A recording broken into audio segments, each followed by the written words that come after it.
Oh, kaya nyo ba to? No rice diet? Mahirap ata, hindi ko kaya to. So, maraming diet lumalabas. Kanya-kanyang diet, depende kung kaya ninyo at kung kaya ng kondisyon ninyo. Merong iba ginagawa, no rice, 'di ba? Mga keto diet, high protein sila. May gumagawa half rice o may gumagawa 1 cup lang. Yung babawasan lang yung rice. So either papalitan, babawasan, tuturo natin lahat ha kung ano. Anong maganda, tsaka kung anong bagay sa inyo. Depende naman talaga sa inyo eh. Meron yung mga no rice talaga. Tulad ng mga keto diet, bawal ang bread, bawal ang pasta, bawal ang kanin. Ito, yan, bawal ang carbohydrates. Pwede lang sila ng mga puro karne, puro meat, puro bacon, yan, puro taba. Pero minsan nilalagyan din nila ng gulay, depende. Ito yung striktong keto, okay? Ano benefits nito? Ayon sa pag-aaral, nakakapayat siya. Pag high protein, tanggalin yung carbohydrates, mas nakakapayat. Ang problema lang, sa short term, pag pumayat ka, gaganda blood sugar, mas papayat, mas lalakas. Yun ang positive sa kanya. Ang problema lang, hindi sa tingin ko, hindi kaya ng may edad. Let's say, pag senior citizen ka na, hindi ko na ma-advise na keto. Kasi yung keto, high protein, medyo hirap ang kidneys mo.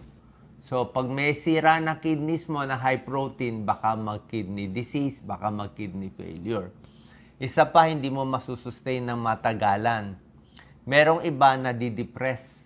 Di ba yung kanin, pampasaya yan. Pampasaya po yan eh, carbohydrates. So, pag tinanggal yan, nabe-brain fog, nadi-depress sila. Tapos, yung iba, pwedeng tumaas yung cholesterol kasi puro taba, puro meat. Nagiging high cholesterol, baka tumaas ang risk ng heart disease. At isa pa, pag puro protina, kulang ka sa fiber. Diba? Unless lalagyan mo ng gulay. Pag kulang ka sa fiber, hindi rin maganda sa tiyan. So, meron ding negative. Pero on the short term, mabilis siyang makapayat. So, yan talaga yung pinaka no rice, no bread diet. Ngayon, pwede mo naman gawin na kanin eh.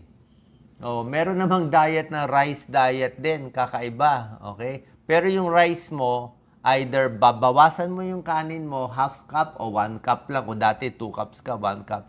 Or papalitan mo ng brown rice, red rice, or black rice. 'Di ba? Doc Lisa, gusto mo to. Kasi si Doc Lisa, puro kanin yan eh.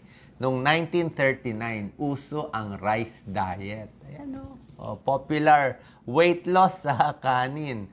Nakita nila yung puro carbo lang to. Hindi, kinukwento ko lang sa inyo. Hindi ko naman sinasabi gawin ninyo. Dati, yung puro carbo lang, halos mababa siya sa protein. Nakita nila, nakakapayat din. Kasi binawasan mo talaga calories eh. Sa kidneys, okay din. Paano? Tinanggal mo yung protein, konti lang protein nila. Yung blood pressure, bumaba. So, merong ganon. Low fat, more carbo lang siya. Tapos, konting protina. Diba? Yan naman ginawa dati. Pero, syempre ngayon, pwede nyo rin gawin kung kakayanin nyo. Kanya-kanyang style. Yung iba keto, sabi ko, kung mas bata, pwede. Kung mas may edad, may sakit, may kidney problem, baka hindi. Ang kanin, ano bang problema sa kanin? Okay? Puting kanin kasi mabilis magpataas ng blood sugar. At ang taas ng calories, 242 calories. Mataas. Halos kalahati na ng calories mo. 1 cup pa lang yan, Tapos, ano difference ng white rice sa brown rice o yung mga red rice? Pag white rice, yung loob lang, yung endosperm lang ang kinukuha. Tinatanggal yung balot. Mas mabango, mas tumatagal, mas masarap. Kaya lang, mababa na siya sa fiber, mababa pa sa mga nutrient, sa mga minerals mababa. Yung brown rice, mas may balat. Ayan, kasama yung germ, bran, endosperm. So yan, may white, may brown, may red, may black rice. Mas maraming minerals, magnesium, phosphorus, manganese, selenium, iron, at vitamin B kung brown rice. Ang problema lang, ito pa, sa brown rice, anti-inflammatory pa siya. Red rice, meron pang anthocyanin, maganda. Oo. Ang problema lang kasi, sa brown rice, hindi mo kaya lumipat agad eh. Dahil sobra siyang high fiber, kaya kumakain kayo ng kanin, subukan nyo mag-brown rice agad, baka magtae kayo na magtae. Kasi sobrang taas yung fiber niya. Kaya pwede nyo gawin, half cup muna ng white, half cup ng brown. Unti-unti. O 1/4 lang ng brown. Tapos unti-unti ka lilipat hanggang masana yung tiyan mo sa high fiber. At dadamihan mo ng inom ng tubig. Kasi pag high fiber kakainin mo, dapat maraming tubig para madumi mo. Kasi kung maraming fiber, hindi ka umiinom ng maraming tubig, tulad ng turo ko, 8 to 10 glasses of fluid or water in a day, baka ma-imbak lang to sa bituka natin, magbara pa. Diba? Kailangan mo maraming tubig, malabas yung fiber. Ano advantage ng brown rice? Lisa, focus mo ba? Red rice. Kita nyo, mas mataas fiber ng brown rice. 1.6, 1.8. White rice, wala pang 1. At ang protina niya, pantay. Pero yung potassium iron niya, mas mataas ang brown rice at red rice. So, mas marami siyang benefits. Sabi nga ng American Heart Association, yan ang nire-recommend nila, brown rice, red rice. Kasi daw, high fiber, maganda sa tiyan, maganda sa cholesterol. Pag may fiber na, maganda daw sa tiyan, mas busog, maraming nutrients. Kaya mas gusto nila yan, mas recommended nila. Unti-unti lang ang paglipat. Ito, magandang topic. Okay. Kailangan natin kumain ng kanin, di ba? Yung para sa atin, hindi natin kaya yung keto diet. Doon sa hindi kaya, yung mga kaya, pwede kayo mag-keto. Pero yung hindi kaya, kailangan nyo talaga ng rice, kundi malulungkot kayo, madidepress kayo. Hindi mentally, talaga physically depressed kayo. Anong klaseng carbohydrates pwede sa'yo? Pwede ba hindi ka nalang magkanin, magtinapay ka na lang?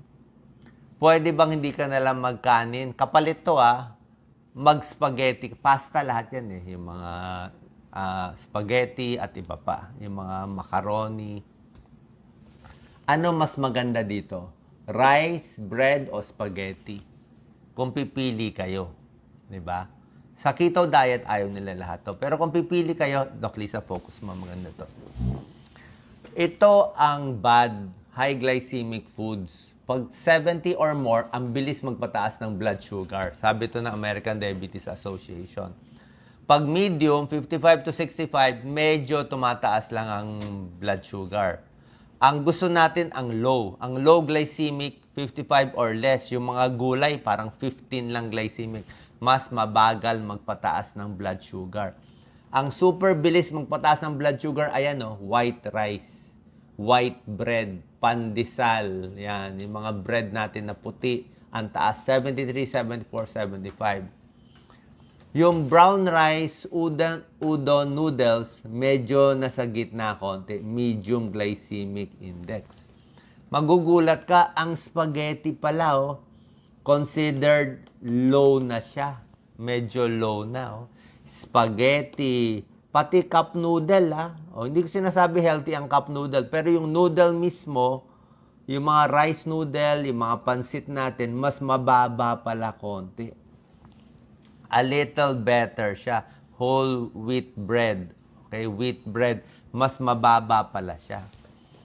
So, kung papalitan mo, imbis na kumain ka ng kanin, magpansit ka na lang, mas mababa siya konti. Mag-spaghetti ka na lang, mas maganda siya konti. Pero, ulitin ko hindi porke sabi ni Doc, okay noodles, okay ang spaghetti, a little better. Hindi ibig sabihin na pwede na lahat ng toppings na gusto mo. Diba? Pag ang spaghetti mo naman, puro hotdog, puro alat, puro giniling na sobrang alat, hindi na rin healthy.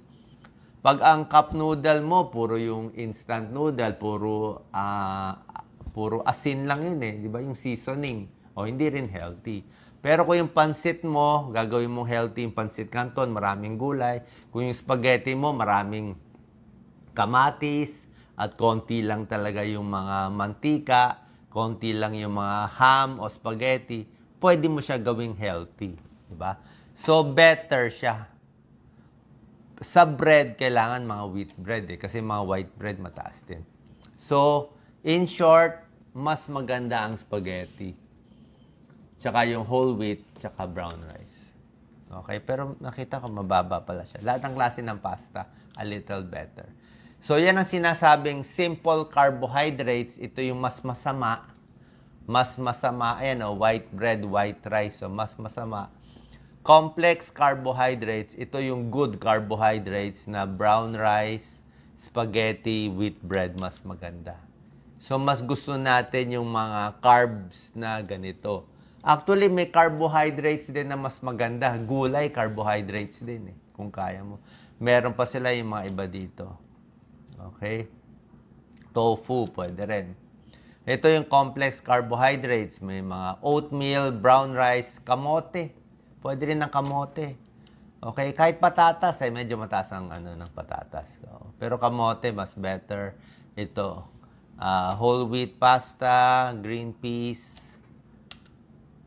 Ito po, very important. Nagpapapaya tayo, di ba? Minsan masyado tayong aggressive. May isang video ko no isang araw, sabi ko nga, para sa senior, para sa above 40 and above, ang payo ko sa inyo, mindset natin dapat dahan-dahan sa lahat ng bagay. Kahit pagda-diet, dahan-dahan. Ano ibig sabihin? Normal tao, kumakain ng 2,000 calories per day. Okay? Kung gusto mo magpapayat, minsan na masyado tayong aggressive, ang mga babae, minimum 1,200 calories in a day. Yan na pinakamababa nyo for the day. Huwag nang bababa pa. Sa lalaki, 1,500 calories. Yung iba, sinusubukan talaga crash diet, mas mababa pa. Hindi daw maganda. Baka mahirapan masyado yung katawan. No? Babagal metabolism mo, kulang ka na sa nutrition, baka hindi mo makaya magkasakit ka pa. Okay? So, bottom line, pinakamaganda pa rin, balanced diet, bawasan mo na lang, bilangin mo yung calories mo, pwede rin yun. Okay?